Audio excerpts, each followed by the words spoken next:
name of Allah, the most beneficent and the most merciful.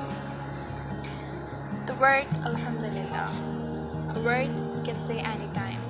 It takes only a second to say, and in reward, Allah increases our blessings.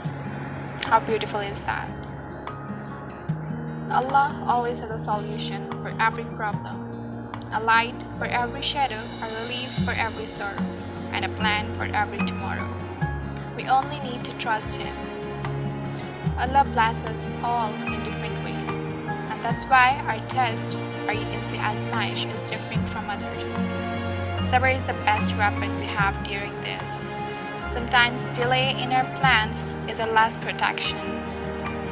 At times, we may think like everything is going wrong, yet we don't realize that Allah is setting everything straight and right for us. Just trust His timings and have patience.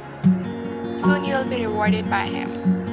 Always say Alhamdulillah, either you're sad or happy. Indeed, Allah's plans are better than our wishes. Always say Alhamdulillah for everything. Indeed, Allah gave us more than we deserve. Jazakallah.